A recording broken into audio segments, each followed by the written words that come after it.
श्री काशीखंड अध्याय 59 दिवोदासाचे वैकुंठ गमन।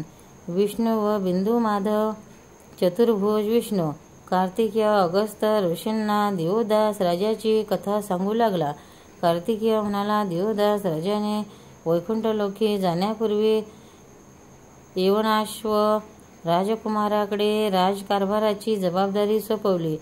त्याचा भव्य प्रमाणात राज्याभिषेक करण्यात आला।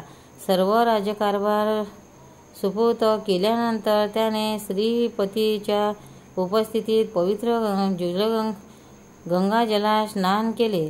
त्याने उमानाथाची क्षमा मागून स्तुती केली। तेथे दिवोदासेश्वर नामक शिवलिंगाची स्थापना केली। तेथे त्याने अहोरात्र ओम श्री सांब सदाशिवाय नमः असा जप केला। त्याची शिवभक्ती पाहून वैकुंठ नायक सुद्धा आश्चर्यचकित झाला। मग दिवोदास राजाने लक्ष्मी नारायणाची स्तुती केली। विष्णुदूत पुष्पक विमानात घेऊन काशीक्षेत्री आले। सर्वांचा जोड अंतकरणाने निरोप घेऊन दिवोदास राजा पुष्पक विमानात बसला। त्यानंतर त्या दिव्य विमानाने वैकुंठलोकी प्रयाण केले। काही दिवसानंतर महादेव स्वस्थानी काशीक्षेत्री परतले। अगस्त ऋषी शिव पार्वती सुतास म्हणाले, उमानाथास 2 करकमले आहेत, मग लक्ष्मीवतीस 4 करकमले कशी प्राप्त झाली? दोघेही श्रेष्ठतम देव आहेत, मग त्यांच्यात भेद का? कार्तिकेय म्हणाला, या श्रीहरी विष्णूंना 4 करकमलाची प्राप्ती कशी झाली याबद्दलची कथा मी तुम्हाला सांगतो। विष्णूच्या एका श्रेष्ठ भक्तामुळे त्यांना चतुर्भुज प्राप्त झाले। कार्तिक स्वामी म्हणाला, एके दिवशी श्रीहरी विष्णू व श्रीगणेश एकांतात गप्पा मारत बसले होते। त्यावेळी लक्ष्मीचा प्राणनाथ गजाननास म्हणाला, महातपस्वी दधीची ऋषीचा सुपुत्र अग्निबिंदू मला प्रसन्न करण्यासाठी 80,000 वर्ष उग्र तपश्चर्या करीत आहे। पंचगंगेच्या पवित्र संगमावर तो तपश्चर्या करीत आहे। मी सपत्नीक तिथे जातो व मनोवांछित वर प्रदान करतो। गणपतीने यास संमती दिली। अग्निबिंदूच्या इच्छेनुसार लक्ष्मीनारायणाने त्याला दिव्य विमान दिले। त्यावेळी ते अग्निबिंदूस म्हणाले, वत्सा, तुझी प्रतीघ्न उग्र तपश्चर्या पाहून आम्ही धन्य झालो। आता तू हवा तो वर माग। अग्निबिंदू म्हणाला, देवाच्या सांगण्यावरून माझ्या पिताश्रींनी अस्थी आपणास समर्पित केल्या, त्यामुळे त्यांना वैकुंठलोक मिळाला। मला सुद्धा वैकुंठलोकी स्थान हवे आहे। तेथे राहून मला अखंडपणे आपल्या दोघांची सेवा करता येईल।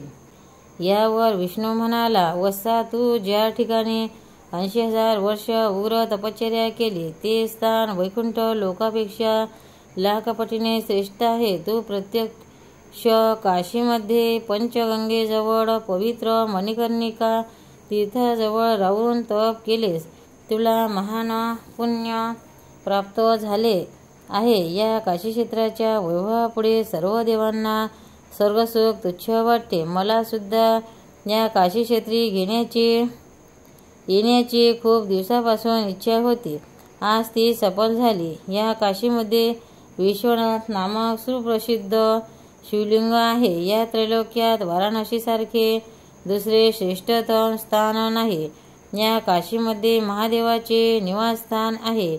या पवित्र काशीक्षेत्री आपला मृत्यू व्हावा अशी प्रत्येक स्त्री पुरुषाची मनोकामना असते। येथेच मी गणपतीने स्थापन केलेल्या ज्योतिरूपेश्वराची पूजा करतो। या ठिकाणी जगदंबा भवानी मातेचे स्थान आहे। माझ्या दशावताराच्या सर्व मूर्ती येथे आहेत।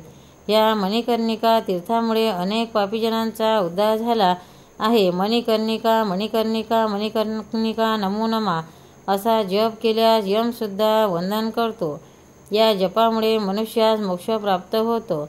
हे मणिकर्णिका तीर्थ फार पुरातन आहे। येथे आतापर्यंत 1000 नारायण झाले, 3000 मत्स्य कुर्म वामन इत्यादी अनेक अवतार झाले, 30,000 परशुरामावतार झाले, 1100 रामावतार झाले।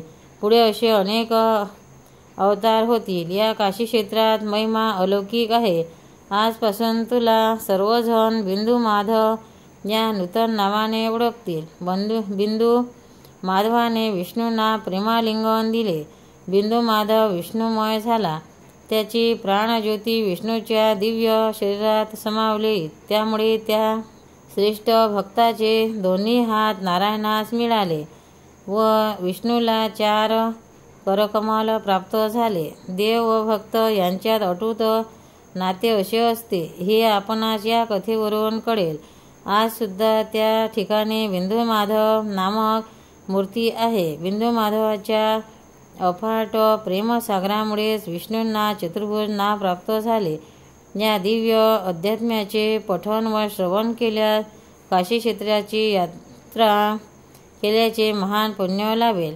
जीवन यात्रा समाप्त झाल्यानंतर वैकुंठलोकी विष्णूजवळ अढळ स्थान मिळेल। या अध्यायाचे पठण व श्रवण करणाऱ्या भाग्यवंत जन्ममृत्यूच्या दुष्चक्रात अडकणार नाही। त्याच्या सर्व पूर्वजांना कैलास गती मिळेल।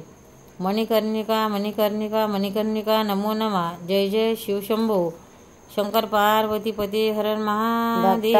व्हिडिओ आवडल्यास व्हिडिओला लाईक करा, शेअर करा, सबस्क्राईब करा, तसेच बाजूला असलेल्या बेलवर क्लिक करा, म्हणजे याच्यापुढील सर्व व्हिडिओ तुम्हाला सर्वात आधी मिळत जातील। जय श्री कृष्ण।